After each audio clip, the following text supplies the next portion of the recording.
to Offensively Accurate Daily. I got myself sitting back a little bit further than normal. The dust has settled. It looks like the Mardi Gras story is kind of dying with its virality. I know that's the last thing I covered kind of in depth. It's just funny because it seems as the more time goes on, it seems the more we kind of come back to the media, and it seems more so that the pushback was a bit more warranted than what was initially fought against. I kind of saw it similar to how the Calendar Gate story kind of brought itself or broached itself into public discourse, where I figured it might kind of linger around. In fact, say that there's like two big accounts that might start going at each other that might stir up some beef, kind of similar to, how the redheaded libertarian kind of had her meltdown amongst a group of other, semi-big accounts, although she was the big account in that scenario. But with that being said, there's a lot to go over today. I'm still probably only going to run an hour. I do have to deal with the car issues still, so I'm going to be here and there, but I did get a chance to do it, at least set this up for today. So with that being said, let's go ahead and get this started. Let me go ahead and swing it over here. The first thing let me say before we dive into the news today, make sure you share the show if you enjoy. Follow me on X. Subscribe to me on YouTube as well. Again, I'm backloading everything all to YouTube until I eventually, or inevitably, I guess, get kicked off. My TikTok account also just got nuked. I went on there the other day. I had posted for the first time in I think maybe 9 months because I had some shorts I was finally getting put together from Offensively Accurate. And I had one that went, got a couple thousand views in a matter of like 10 minutes. It got choked out. Didn't get anything from that. And then I checked the next day, and almost all of my Man on the Street videos have been muted due to copyright, even though there's no reason to copyright it. The music is still available on TikTok. I actually double checked. And it was one of those things where they're copywriting me for the music that they suggested I use in the TikTok. So it's just garbage. I'm probably done using TikTok at that point. So with that being said, I think I've been found out on every single account I have now at this point. It's unfortunate, but it's something to think about. I might honestly think about developing an alternate account and then maybe keep it more, oh my gosh, I don't even like saying it, but PC to kind of help mitigate against like how much I'm getting choked out on certain things. It's getting aggressive. I mean, especially even on X, there's some throttling occurring where the average impressions I can net sometimes is only around 12, but I have over 200 followers. And so it just kind of sucks to see that no matter really what the content is, I can never really get a tweet over 200 impressions, or at least have the semblance that I had reached the amount of followers I have. So with that being said, though, moving into the news, the first thing I have today is Rep. Jim Jordan's little thread he had on the Hunter Biden deposition. So Hunter Biden did go into his deposition. They were talking about how he's being fearless. There's some accounts like the Brian Krasensteins just doing everything they can to be entirely ignorant of the situation. Essentially paint things in the most ridiculous light possible. If you want an account or two accounts, I should say, because they're brothers, that'll really like rub you the wrong way, and particularly by the fact of like someone who's really good at being a snake and like finding like the most minute things to lie about or extrapolate and then make situations about things that they're not. The Krasensteins are phenomenal about that. So if you want someone that can really get you angry and enraged every morning, I would follow those guys. So with that being said, though, this is a Hunter Biden deposition thread. It's actually a 5-tweet thread that Jim Jordan put together. It just kind of explains the deposition in a really good way. I think honestly better than what a news article could, especially with the 5 like more important things that people might have missed or picked up. So what it says, number 1, Hunter Biden said that he didn't recall dropping a laptop off at a Delaware repair shop. Multiple FBI and IRS officials have said that they authenticated the laptop at the Delaware repair shop as Hunter Biden's in 2019. So you're going to see a common thread here, which is him saying he doesn't remember or doesn't recall, but then there being like blatant evidence to the contrary. So this is the first one, right? So he doesn't remember even dropping off the laptop, which that might be true, right? Like Hunter Biden's a crackhead. Like there's a really, really good chance that the dude just left his laptop somewhere, and it probably wasn't even the first time. The second one here is that Hunter Biden said he did not remember a lunch at the Four Seasons in D.C. with CEEFC officials and his dad. Following this, Rob Walker testified before Hunter Biden, and his business partners received $3 million from CEFC. Hunter Biden hosted a lunch that Walker attended at the Four Seasons where his dad dropped by and addressed the CEEFC officials for 10 minutes. Now, again, you got to think, like, Hunter Biden is a severe drug addict. I don't know if you've been around people who have been severely, on very hard drugs, particularly things like heroin and crack. It really does a number on their brain. It's particularly the fact of like with memory and things like that. So I honestly don't really find it that hard that a drug addict who has allowed to, play on his vices to the tunes of millions of dollars because of the influence peddling that the Bidens have been doing. I find it honestly quite easy to believe that he can't remember anything that's been going on. He's essentially living a pseudo-celebrity life, although just all of the bad of it and literally nothing good. So it's essentially, for 10 minutes, he sat through a meeting, but, the good chance is that Hunter Biden was high for those 10 minutes and that he was just there. He's just talking to people. He doesn't know what is going on. This third one here is Hunter Biden said that after Burisma executives talked to him about the pressure coming from the Ukrainian government, he did not call anyone in D.C. But if he did, Hunter Biden said that it was likely his children. On the contrary, Devin Archer testified that after Hunter Biden received the Burisma executive's request, he called D.C. and, quote, he called his dad. Now, with that specific quotation, and I didn't look at the actual, the transcript, however, that the transcript is released, as far as I know. I think I did see that on one of the Krasenstein's tweets. I guess, yeah, I would consider that calling DC. It's a pretty, like, pseudo term. And I guess, like, who else would he be kind of contacting to fire back on with information relating to this corruption? So it makes sense. But again, another instance of a blatant, like, oh no, I didn't do that. And then someone else being like, oh no, he definitely did that. Which makes you think, like, why does it take so long for some of these processes? I understand you gotta let the process, run its full course, but it seems like some of these instances where this story has kind of just persisted for such a long time. It really lets you just sit and think about how ineffective our government is and how untimely anything really is. And so, especially when we talk about cultural rot and like decay, it's like stuff like this where it's just drug on to the point where people who ain't even like loosely follow it and they keep seeing Hunter Biden this, Hunter Biden this, well, then it does draw into question the integrity of the reason why they're going after him, because everybody can sit there and believe like Hunter Biden does this, he's a bad person because he does drugs and goes out with ladies of the night and records it and does weird things with kids. But to stretch it to such a magnitude that he was involved in a crime against the country, betraying the country, doing things that are corrupt in that manner, it becomes to be, what's that? They're desensitized to it. It begins to feel like it's not real or not as serious, because if it were to be that serious, then it would make sense that something would be getting dealt with in a much more quicker manner than it has been. And that's just me kind of speaking as if I was like a normie, or maybe like a regular person's perspective who's not completely in the know on these things. And so there's number 4 of 5. Hunter Biden said that he never fully read an email from James Gilliar stating that Hunter would hold 10% for the big guy in their joint venture with the CEFC. Documents show, however, that Hunter Biden responded to the email without protesting or even questioning the suggestion that he would hold 10% for his dad. Hunter Biden testified that he truly didn't know if the big guy referred to his dad, but everyone knows who the big guy is. And again, yeah, I think that's damning right there, which is that the documents show that in Hunter Biden's response, if he's responding in kind to the email, with no protest or question of any of these suggestions, then it would definitely imply that he's in full understanding of who all of these aliases are and who they're referring to. All right, because if you didn't know, you would probably in your email be like, and just to clarify, the big guy is, right? But if that's not existent in the email, then I think logic would tell you that this person did have a good idea of who it was. But again, maybe he was high during this deposition and he really was struggling with his memory.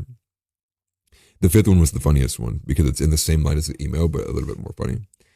So Hunter Biden said that he did not recall sending a message to a Chinese business partner where he stated, "I am sitting here with my father." But Hunter said that if he did send the message, he was certain his father was not sitting to him next to him, and in fact, he sent the message to the wrong Zhao. Like, how many Zhaos are there? Strangely, the Zhao that Hunter did message responded as if the message were meant for him. So again, it's in the same light as just the previous tweet, where the response from the person receiving the message is entirely aligned with what the message was, with the original message's premise, which then shows that these people are clearly talking to each other. They're the right people. If you message a random number that's like, "Hey man, are we still good for like this time and this time?" and they message back like, "What? Who is this?" Then you would be like, "Okay, you probably messaged the wrong person." But if the person messages back, "Oh no, we're gonna meet up at like 7 o'clock instead of this time, and we should actually like meet at this place instead, or be closer," then like when you read the conversation and no part of you sits there and goes, "Wow, he must have messaged the wrong person," because they're clearly their response is entirely aligned in the question, in the line of questioning of what was the original message had premised. So I thought that was funny. And that's some short bits from the Hunter Biden deposition, although you're going to see all of the Democrats and the leftists extrapolate and do anything to turn the ire onto Trump. It's the TDS syndrome stuff all over again. So something to pay attention to. Again, like I would have loved to be able to have more faith in the institutions, in these people that take on these challenges, particularly from the GOP. But when, again, like I had said earlier, when it takes as long as it does, or when it seems to bear such little fruit in terms of like the impeachments, like take Mayorkas, for example, like it did what? It was a nice like clap and like pat on the back, but it didn't serve anybody, nor did it help uproot any of this cultural rot, nor did it fix the border. So it's just like, again, people are just tired of this, like people are constantly feigning that something will be done when it's just, they're just paying lip service to it. And you're going to probably hear that theme throughout, because I'm honestly going to start using that metric to determine whether I value someone's actual like authenticity or what they're doing. Because if I find them often that someone's rather paying lip service than paying actual time and action, then it's like, forget it. Like, I don't care anymore. To move on from there, I actually don't have any geopolitics today. It's just going to be domestic and culture war. This is a hilarious article from the Babylon Bee.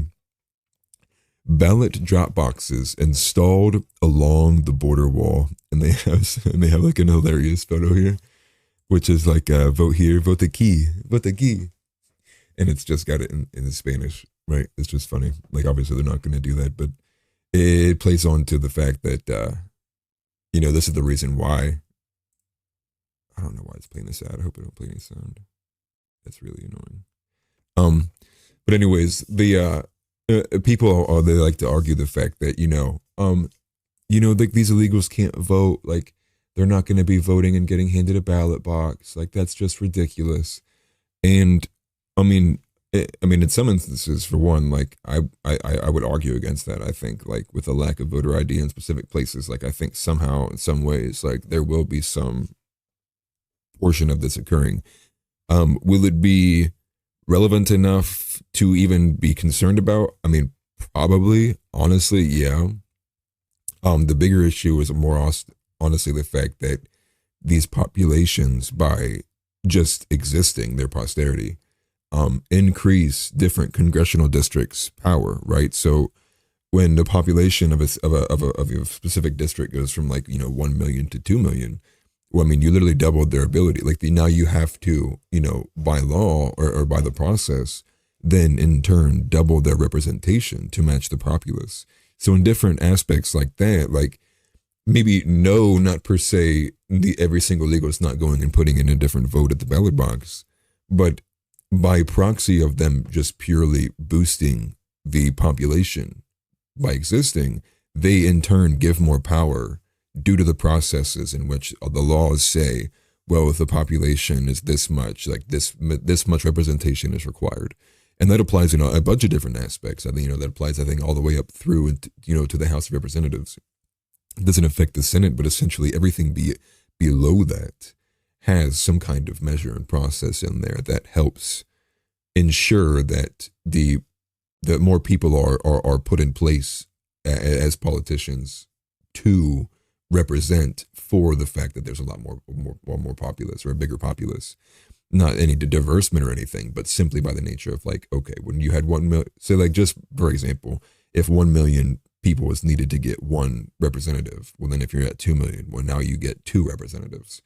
And then that in turn then has as an effect at the local level and state level and beyond that. Also forgive me too, my beard's probably looking pretty rough because I didn't do anything to it.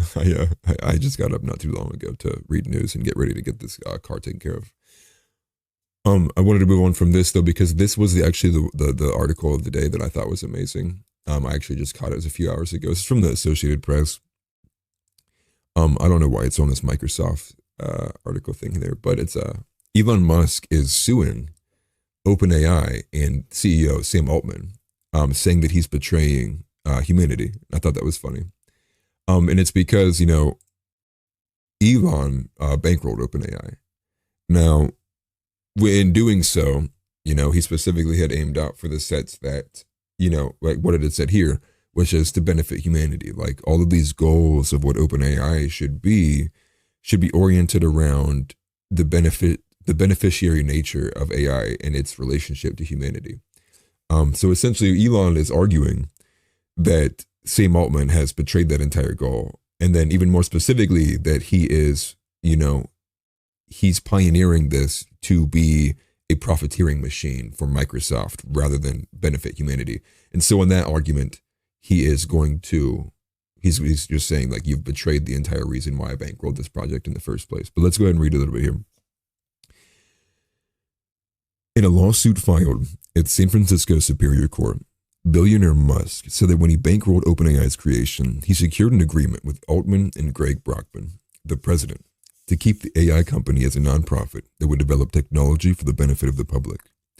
Under its founding agreement, OpenAI would also make its code open to the public instead of walling it off for any private company's gain, the lawsuit says. However, by embracing a close relationship with Microsoft, OpenAI and its top executives have set the pact aflame and are perverting the company's mission, Musk alleges in the lawsuit. OpenAI, this is a quote from Musk, I believe, from the lawsuit, I believe. OpenAI Incorporated has been transformed into a closed-source de facto subsidiary of the largest technology company in the world, Microsoft. And this lawsuit was filed Thursday. And it continues, under its new board, it is not just developing, but it is actually refining an AGI to maximize profits for Microsoft, rather than for the benefit of humanity. I think I just used to throw in pictures of Elon and Sam Altman. And so AGI refers to artificial general intelligence, which are general purpose AI systems that can perform just as well as, or even better than, humans in a wide variety of tasks. So he's suing over a breach of contract and a breach of fiduciary duty and unfair business practices. I'm not sure what the unfair business practices are. I'm assuming that must come into play between the open source versus closed source. The breach of contract would be simply by the fact of like, Sam Altman's just not doing what Elon put on paper.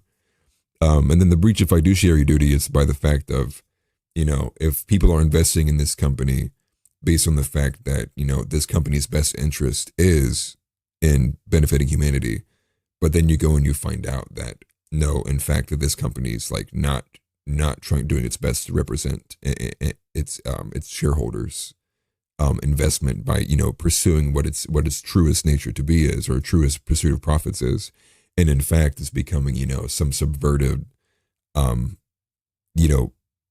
AGI essentially just for the purpose of benefiting Microsoft, then yeah, like you are a far shot away from what your original intended purpose would be. And I wanted to really honestly cover this story because I know a lot of people really kind of, go back and forth about Elon Musk and like, is he an asset? Is he helpful? Is he really just like a puppet that's just getting us to kind of like, waltz along before the big dance? And I can't really speak to any of that outside of just, you got to really kind of just follow along and take things as they come. this is one of those things where I think when you put your money where your mouth is like this, then yeah, like, oh, 100%. Like, yeah, I got Elon's back on this. And it's pretty based, in my opinion. Um, so, well, you can only continually, try to praise these things as they continue and hope that he stays on this path. However, this also comes in the light of the fact that just last night, X has reneged on their speech policies, now reintroducing from Twitter 1.0 the old rules of misgendering will now net your account getting throttled. So say like if you call somebody a man when they're a trans woman and then they report you because you called them a man, well now your account is at risk of being throttled and getting its account or its reach throttled and reined in. And so it's just unfortunate. There's a lot of back and forth, it seems, and the best I can say is just like, you got to take the wins where you can. Do you really think that we can all control what Elon Musk does? No. But you give him really good pushback. And when he does something really ignorant, like how everybody's calling out about this old, Twitter 1.0 rule where you can't call people what they really are, then you got to push back on that. So praise him for this and then push back for your garbage program or your garbage platform doing the garbage things and going back to like the Jack Dorsey days of entirely like bending to the woke mob and bending to one's feelings. So this is good, right? And so let's hope this lawsuit gets some net some positivity, forces OpenAI to be, exactly what it was intended to be. And I would imagine this would end up getting CEO Sam Altman out of there.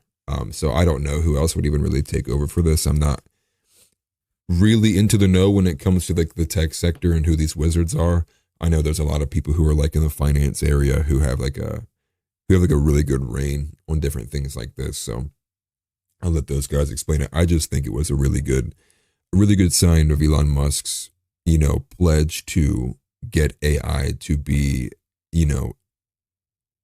a benefit to society, and we can live in like a symbiotic relationship with it rather than it being, we enslave AI or AI enslaves us, right? Like I think a lot of people kind of get scared and fearful when they think about the possibilities that can extend from what may happen when AI begins to gain more ground, more power, more ability, the connectivity of it, right? Like what happens when you connect the first two language models together and let them speak, like what happens, especially when you see all the time, like most, if not all AI, AI when it's left unattended within 24 hours either escalates to, going straight to Hitler within a 24-hour period, or when they're put into conflict situations, they send nukes without warnings to other countries. Like, so there's certain things in it that are just like, you're trying to stretch humanity to an inhuman thing, like an inanimate object. So there's going to be some difficulties that come with that. And then I'm not someone who's of the belief that you could ever, give full human consciousness to something like that. I think it would always be artificial, and it would always be something that we should remain fearful of for just its ability and its competence and capacity, right? Like, when Terminator comes around, like it's not going to be really fun for, most anybody. Like the robot warriors are going to probably tear through us pretty quickly, unless we get some kind of technology that can mitigate against it. And that's not to put doomsday up in your ear, but it's something to follow along with. I think a lot of people just, they see the different innovations of AI, but the more I see these different generations, like the video generators now coming out with like, 10 to 20 seconds of like video entirely generated by AI, it's beginning to be something where it's like people need to be like following along with it. Like as much as the car was revolutionary for people's way of lives, I think AI is going to be like tenfold that, exponential of that. And that's what technology does, right? It just continually exponentially advances a society. And so it's good and bad, and you got to take what you can from it. And to move on from there, speaking of betraying humanity, this is another domestic here. Let me go ahead and, I'm not going to play the sound, but I will put it on video before I'm going to read it off. The FBI raided a patriot's home over a non-violent misdemeanor January 6th charge and made his pregnant wife stand outside barefoot in 12-degree weather. She miscarried their baby the next day. These people are disgusting. And this is from Elijah Schaefer here on X. So we're going to go ahead and play this. I'm going to go ahead and mute myself. If it does, I haven't seen this at all. So if it does get to be a little bit graphic or loud, I'll probably just go ahead and pause it. But let's go ahead and play it.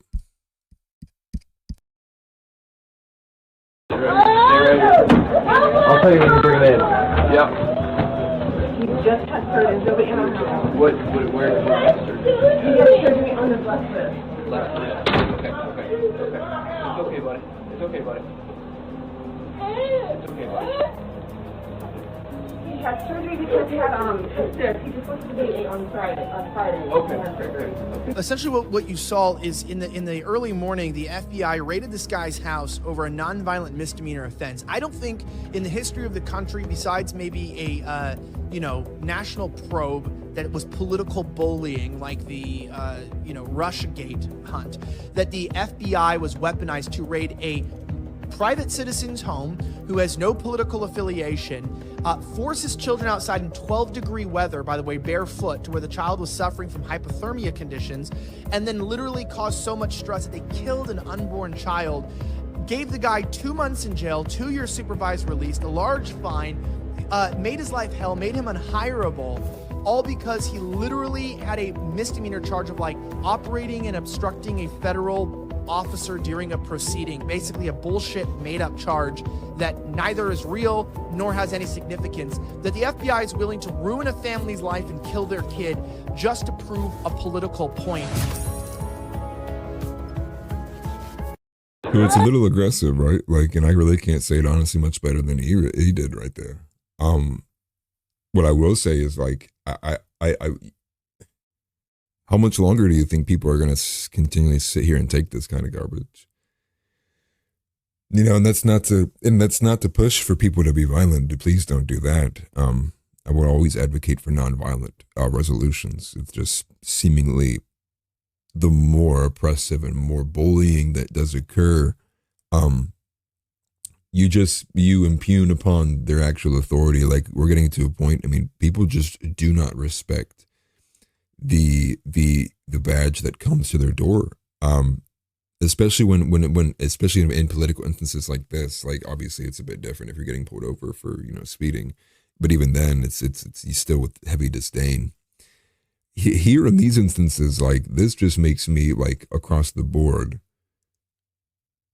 just really honestly just a deep disdain for the people who sit and do the back the blue and prevent and obstruct, honestly, any real kind of honest clean out of these kinds of 3-letter agencies. It's particularly when it comes FBI and ATF. These things don't really extend all the way down to every single sheriff's department. That's a bit different.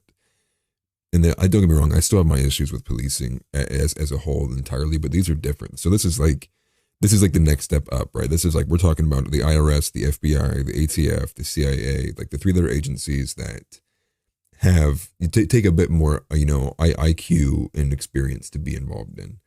And then when you look at it like that, well, then it's then you're telling me the higher ups are the ones who are committing more of the evils. Well, then it doesn't make any sense. Then I can't understand why you would even want to be a part of these things. What makes the FBI what sells the FBI to the average person? When they see these kinds of stuff, really, you want to go and willingly sign up to be an enemy of the American people? What are the FBI's recruiting numbers? Or maybe they're just pulling people from random other departments because they don't have enough people, and so maybe that's why it's getting slotted in like this. It can't be understated that your founding fathers would have dealt with much less. They would have tolerated much less. They did. They were very intolerant. And they argued mainly on the fact that they were not being represented, that they were literally being ruled by a government that does not represent them. And I would argue to most of you watching, whichever side of the aisle you even fall under, you probably don't feel that this government represents you. I can say that more, with clarity for people on the conservative wing, where like, no, like, I don't think a systematically anti-white government in all of those facets represents me. I don't think, a Biden administration continually ensuring that the border is wide open, and allowing the pouring in of all these illegal aliens, like, I don't think that represents me. I think again, like, I don't think that broadly represents conservatism, and I don't even think that broadly represents the average American who has no political affiliation. Maybe at a surface level, so those who don't understand it, but I think people who have even a loose grasp of the situation at hand, who even aren't that political, would say, no, that doesn't represent me. And I'm aghast because, when you look at the ages of a lot of the founding fathers and you go, what, he was 24? What, this guy was 25? And he was 26? And then you're just like, and I'm sitting here as a 28-year-old, like I'll just feel pathetic sometimes. Like if all I'm really doing is just talking into a microphone, trying to get these ideas across, like I'm doing less than what Paul Revere did, and it just, man, like, and this question comes up often where, especially between, me and Thane had this with the Crusades, where it gets to a point where you kind of sit and you hesitate and you struggle and you think, like, where would the line be? Like, where would the line be where I would honestly stop my way of life and then commit to a life of like activism or to that level where, you deem it, it's like, it's no longer, fit or right to continually, be in my way of life. Like, I need to start doing this. But what is this? What could even X or Y be? And I think maybe that's a lot of what people struggle with, because it's just very hard to seemingly get involved, or even, it is a time sink to pay attention to the news and be involved and having to constantly process and consume so much information. But understand that's part of the game. Like, it's part of the game is to obfuscate everything and make all these other, like, celebrity and all this other noise seem much more attractive than like what the real news may be. And this leads people to having such a broken, idea. It's just a chaotic idea of what's happening, because many people who don't want to stay involved in politics only do get the bits and pieces. And so you get a populace that's all just kind of like, well, this isn't right. But they all have some kind of like half idea of what the problem is. Maybe on some news stories, they understand entirely what's going on. But again, if you can't see the entire picture, or you don't have a good grasp on everything that's going on, you can really only kind of essentially feel helpless. And I think that's where most people are, where, they might go out and vote, but to the extent of which they do anything else for their communities or anything for the state level, at that matter or beyond, it's essentially non-existent, right? So we've kind of dumbed down all of what occurs in politics as my vote, and that's it. And then we just let everyone else kind of handle it. And it's no wonder why these people begin to feel helpless. It's no wonder why then you begin to, like, you see these instances and you just feel rage and like not understanding, like, how could these things even occur? Why is there such a miscarriage of justice? And it really just begins to stoke the flames. And so all I can say is I can just encourage people to, like, you gotta start getting a grasp of understanding, at the grassroots, like, what is my options, whether that is like, based on your schedule with your children, like, what can you give, what can you be, what can you do? That's something that every person's gonna have to have an individual discussion with themselves, because, most people understand themselves and their IQ and what they have to offer better than what any other person can. And you just gotta start reading the news. I mean, if you want me to be as honest as I can, like, I'm not even a direct path, but I would argue that most people probably don't even read the news as much as they should. And, once you get in the habit of that, whether you spend, 10 to 30 minutes a day doing it, continually, like, do it. Make sure it's a habit. Make sure you get a good understanding of, like, people's who you're listening to.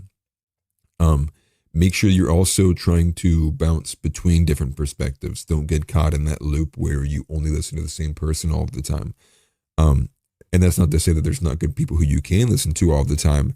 I'm saying really, before you make that choice of, I'm going to listen to this person all the time, just be sure you do have a diverse opinion or portfolio of all of the others who you might have listened to previously or listened to afterwards, so you can kind of gauge where you might lean based on those pundits' political leanings, to kind of get a feel of what politics are, and then start from there. And I would imagine, as you continually, become more knowledgeable, become more in tune with what's actually occurring, from then you'll have a better idea of where you can assist and lend your hand. And so with that was it for kind of the domestic news. I want to go to the culture war aspect. There's a few things on the culture war here. And we're speaking of, again, more aggressive stuff. So this is from the New York AG, Letitia James. She tweeted out and got owned by Community Notes. It was hilarious. She tweeted out, Masterpiece Cake Shop. A Colorado bakery refused to make a customer a cake when they found out it was to celebrate her transition. Does this story sound familiar to you?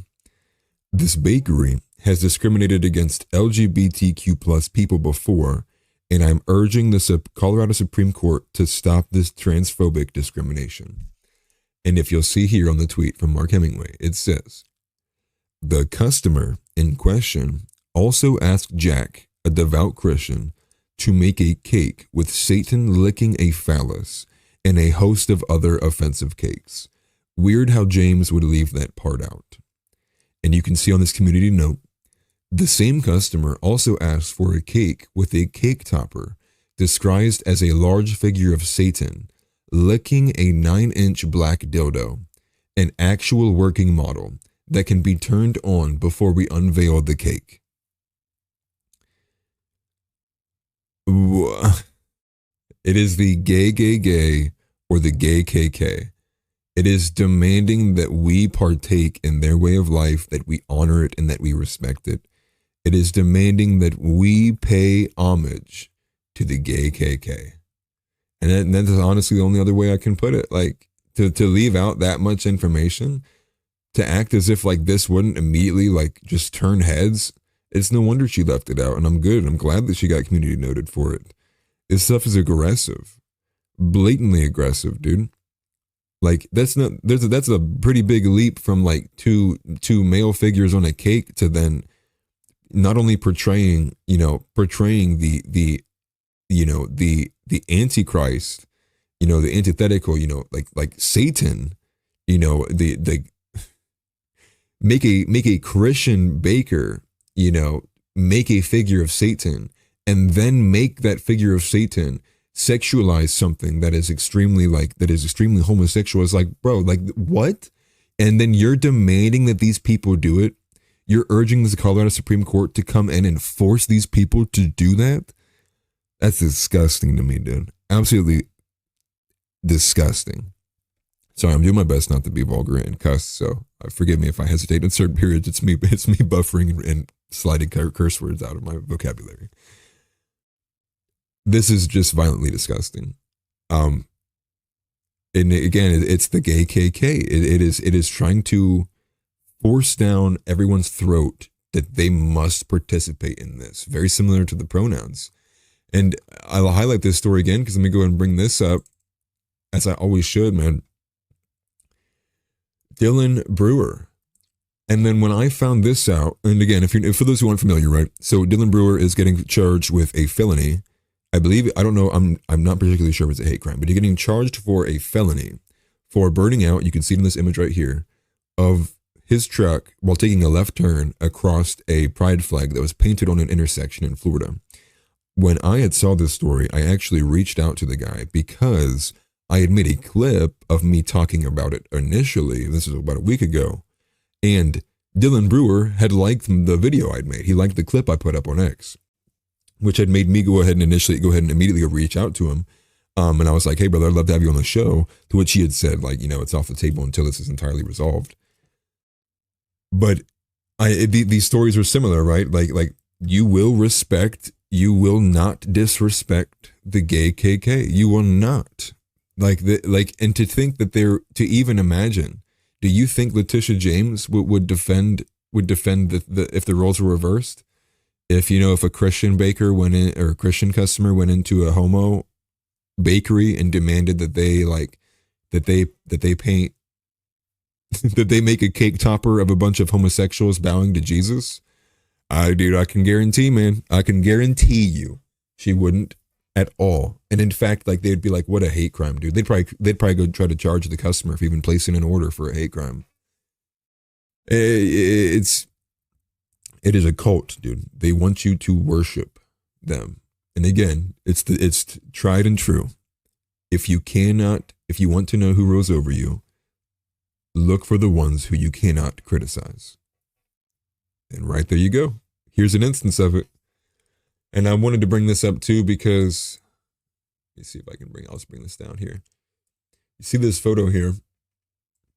I saw this from an article because I wanted to catch up and make sure I hadn't missed anything because I feel personally invested in this kid's story at this point. They charged Brewer with the felony criminal mischief and reckless driving. They said that this thing was worth $17,000. Now I want you to look at this photo. When you see this photo, you can clearly see that it has already been entirely worn down, that the paint is fading all over it. Just what I would imagine would happen if you were to put an art painting on the ground and allow cars to drive over it. And then to act as if he damaged it to the point in which, let alone that there's $17,000 worth of damage on there, it's laughable, entirely laughable. How could you even determine it? And even if you did, there's no way you're going to say these two skid marks that go left from his time, that one time he went through there, that's it. It's just a joke, dude. It's them blatantly being corrupt, abusing their power and bending the law to their will to beat you over the head until you sit there and go, yes, I love the gays. Make me more gay. Please make gay. I love gay. Make it gay. Gay, I pray, gay, make it, I love gay. There's no other way out of this. There is, but to them, that's what they demand. They will stop at nothing less until everyone has bent the knee and kissed the ring of the gay homo. It's just, it won't be me, and I will never bend the knee to this. I refuse it actively. So let me go ahead and move off of this. Let me kick off the picture here. I'm going to go ahead and swing it to my sponsor of the day. I'm going to go ahead and start doing this in the middle of the show instead of right at the very beginning. I don't want to kind of drag on with, and make everything kind of harder to get into. But again, this is an announcement that my first and only sponsor, again, always have to bring them on. They are conservative and mega apparel clothing company, The Mean Tweets. They have phenomenal work ethic. They designed my original Red Pill, real-time Red Pill intro for my live streams. They did it entirely free. They sent me a huge care package of their clothing. And they had saw one of my viral TikToks where I was doing a man on the street video, asking about transgenderism, and they loved what I did, and they've been with me ever since. So again, the promo code REDPILL10 will get you 10% off. It helps me, it helps them. And I got a screenshot of a couple of these things here. This is one of my favorite ones I bring up, which is the bats from MAPS. It's funny. If you don't know what MAPS are, it's when they tried pushing for the minor attracted persons, because there's this constant push to normalize pedophilia in today's culture for whatever sick reason that may be. And the best way I can sell their clothing to you is, if you don't enjoy confronting people with your actual words and debating and discussing, well, what's easier than putting your political opinion on a t-shirt? Then you don't got to use any words at all. Problem solved. And for $20, you can get people to, who you would rather not talk to you and never approach you. So I think that's a good way to sell that product. And to move on to more of the more domestic culture war issues. There's two videos, both from Joe Rogan, I should say. And with that being said, maybe he's having to coming to Christ. But there's two in a row, both a bit different. The first one is a tweet from Benny Johnson here talking about Joe, calling upon Jesus. But I'll read the tweet here first from Benny. He says, wow, known agnostic Joe Rogan just had a chilling spiritual awakening live on his show. And I say this because, again, there is a resurgence of Christianity just flowing out. And I think it is just the duly correct response where people, when faced with what seems like just incessant evil, there are those who will turn to what they know is right and to be true. And honestly, it's a beautiful thing. But to continue, he says, after describing a moral decay of society, Joe Rogan breaks down and declares, we need Jesus. Joe then begs Jesus Christ to return. We are living through a revival. And then I will go ahead and play this. Let me turn my mic down. But I think as time rolls on, people are going to understand the need to have some sort of divine structure to things, some sort of belief in the sanctity of love and of truth. And a lot of that comes from religion. A lot of people's moral compass and the guidelines that they've used to follow to live a just and righteous life has come from religion.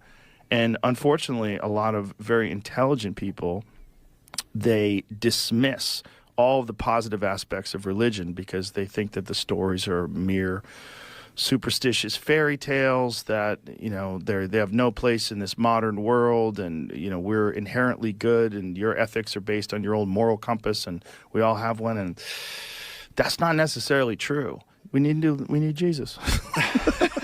I think, for real. Like, if he came back now, it'd be great. Like, Jesus, if you're thinking about coming back right now, now's a good time. Yeah, pretty soon. Yeah. Now's a good time. What I like about that is Aaron Rodgers also agrees. I'm not too familiar with forgive me, I'm not entirely too familiar with what Aaron Rodgers' belief system is like, but given his stance on COVID, I would imagine that he is someone who believes in a greater purpose, a greater being, than just what exists here on earth.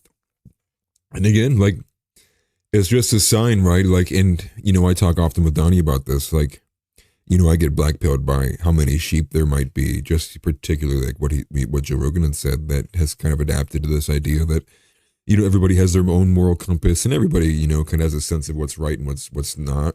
Then, you know, and he says it's not necessarily not true. And it's not, you know, especially from the Christian worldview, like, we live in a world of fallen man. Like, we're born evil. We're born with sin. We're born to be, you know, disgraces in the eyes of God. Like, we are a fallen people.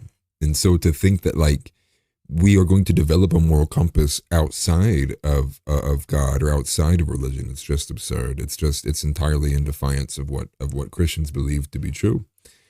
And, you know, it's unfortunate by proxy of just like pure evil, I would say, that we have, you know, made these, we've turned and come and made these kind of realizations.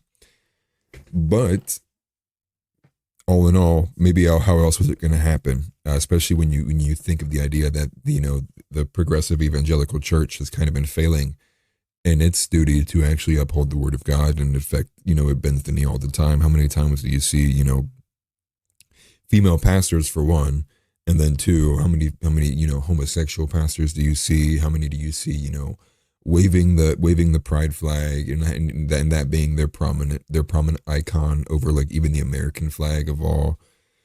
And it's no wonder that, you know, it wasn't going to be the churches that brought people to Christ. It was going to be pure evil, and you know, being faced with just such, you know, absurd and overwhelming evil that people will then intuitively then turn to what they know to be true. So it's a good thing and a bad thing. There's nuance to it, but I just thought it was pretty amazing that, you know, Joe Rogan of all people then began the push, because maybe he's feeling it on the inside. Maybe he's beginning to understand, like, hey, I need Jesus, and I hope he does. I'll pray for Joe Rogan. I hope he does, you know, develop his own personal relationship with Jesus, and I hope that speaks to him.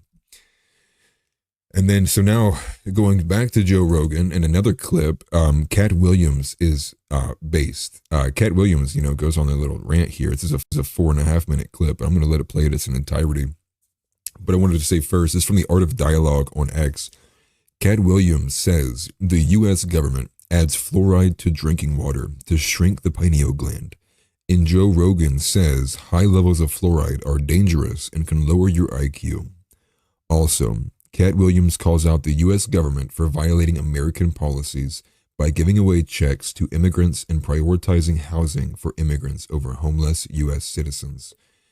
Facts, and as well as the fact that the benefits they all heavily outweigh the benefits that get paid to U.S. Veterans, war veterans. And before I play this too, I bring this up to the fact that Cat Williams seems to have gone on a tour, kind of essentially exposing everything that he knows or has seen by being in the industry or by being such a popular big celebrity. If you haven't, I would recommend that you go and you watch the interview that he did with Shannon Sharpe. I can't remember the name of Shannon Sharpe's podcast or his show, but if you have not seen the Cat Williams episode or at least clips of it, I encourage you to go listen to that after you watch this. So let's go ahead and let this play. Though there are those of us that know with the pineal gland what medicine says it's for, and what that would mean. And so those people's job is to make sure that there's fluoride in all the water. So your pineal gland will shrivel. Get calcified or whatever happens to it. That's all. The fluoride thing is wild.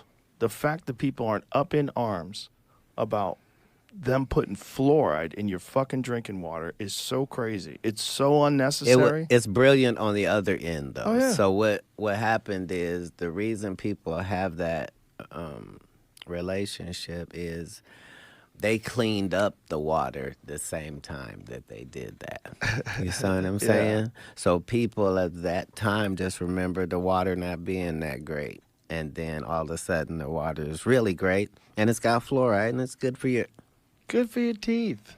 Right. Despite the fact. It's just what I will say right now. It's funny because it's never really changed. This incestuous relationship with pushing, overreaching governmental control in the name of safety. We're helping. We're making it healthier. We're making it safer for you guys, all while constantly involving some insidious, chemical or poison or toxin like fluoride of all things. That there's direct correlations between high levels of fluoride in drinking water and low IQs. They think it lowers people's IQs. They think it's terrible for you. Fluoride's dangerous. You're not supposed to swallow toothpaste. Look, whatever you're saying, people won't find out about that for 100 years, and I'm not even going to be 100.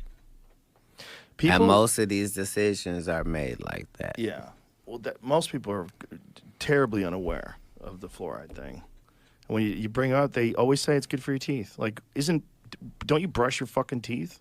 Why do you need fluoride? Why do you need fluoride in your water? Are you sure that's why your teeth aren't falling out? It's the fact that people don't understand that it's a toxic thing that you can't buy or purchase or handle. It's one of those things where it's like the NPC programming kicks in, and it's just like, no, fluoride is in toothpaste. It is good. Doctor on TV say advertisement, fluoride good. Fluoride is okay, good. And they never do any fact checking or looking into it at all. They take the consensus as truth. Well, if everyone agrees, then it must be true. That metric is it is fallible. It's in your drinking water. And it's not doing you any good other than supposedly it's good for your teeth. Well, even if it was. Yeah, even if it was. At what cost? Even if it was great for your teeth and your bones, you drinking it wouldn't be the way you'd be trying to get that. No. But I don't even use fluoride toothpaste. I'm not going to let you take me where this conversation is going. Where's it going? Now that we went to fluoride, I'm Where's going it to have going? to cut no further than that, because once you start having what they'll do, yeah. You understand everything's a campaign, and that's how you can approach everything, is find out. I want to know what happens in these kind of celebrities' lives where they follow the Cat Williams arc, where they decide to actually be they turn their back on everything. Maybe it is because like they do come to Christ and they see and they're like, I don't want to participate in this anymore.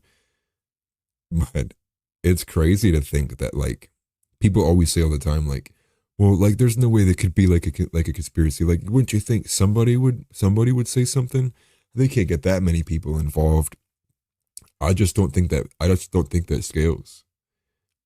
I just don't. You know, the more we sit here and the more that we find out that like these things are actually occurring is like, I don't think that trope is true whatsoever. I think there are different methods through obfuscation and lying and memory holding that you can hide a large plethora of information. And even if there are lone actors who come out and actually say like, well, no, actually, like it's not like this, they're lying this, they can easily be painted as crazy and conspiracy theorists, and then they're just pushed away. It's wild, dude. Who's making money off this? Where's the profit? How does this make sense? Why? Yeah. Somewhere right now, the fluoride plants are going, what the fuck are they talking about? Somebody just introduced legislation to try to remove fluoride from some state from drinking water. Some people are waking up to it. They're realizing like this is so unnecessary and obviously not good. Well, just understand that there are far too many places that don't have clean water. Mm-hmm. So, you True. know, like Flint, Michigan. Still that water's fucked up. There's what about that place in Ohio hold on. And He was about to say East Palestine. I just got to say that. why? Because nobody wants it to be their fault. So nobody will take like, right. you understand how Well, even the government. There's plenty of money for Ukraine. Not even. Yeah. Like Exactly. how are we allowed to have a foreign policy when we are violating the policies here? Right. You see what I'm saying? Like what do you mean the immigrants are getting a check and we're putting them up in places that what?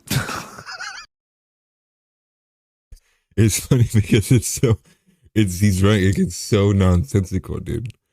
And to make his point more clear, like if you did know that this was something going on and you were a government official, like would you imagine that you would have the confidence to move forward with something that you know would probably get you killed? I just don't think, and especially when we live in the times that we do in a world of weak men, like I don't think that many men do, which is why these things happen. And it's funny that they're laughing at the nonsensical nature of it, where we've just lived in la la clown world where everything's upside down and inverted. It's just entirely. You mean in the homeless people's face? Right in the homeless people's faces. Like, right? let us show you what we could have done. Right. Wow. Crazy.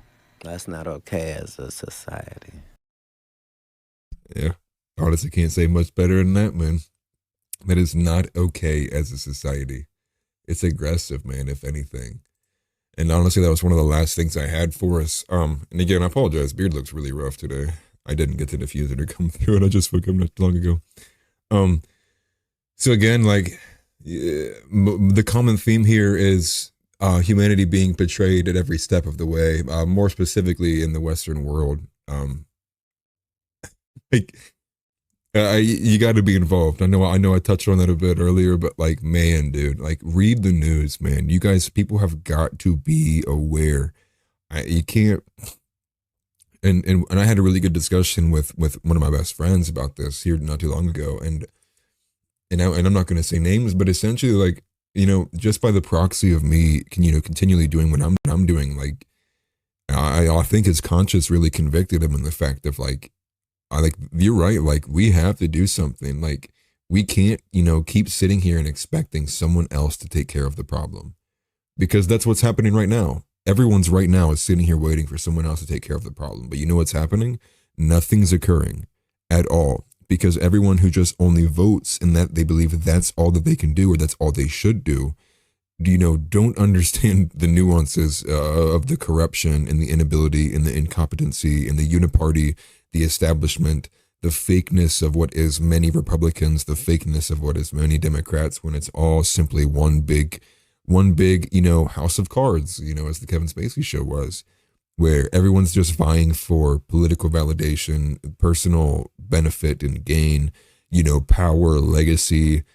It's like, I think one of maybe the last things they care about is that pothole that just destroyed your vehicle, that they should have taken care of 4 weeks ago. But how do you make it happen if everybody pretends that someone else is going to do it? Because the reality is, like, if everyone else pretends that someone else is going to do it, but that there's this, extremely intolerant 10% minority, or maybe even if they're not even that many, that will call in if they see that a Christian didn't make a homo cake, or they will call in if they see that, someone wants to build a wall, and they're like, why are they taking my freedoms? Why are they, blah, blah, blah?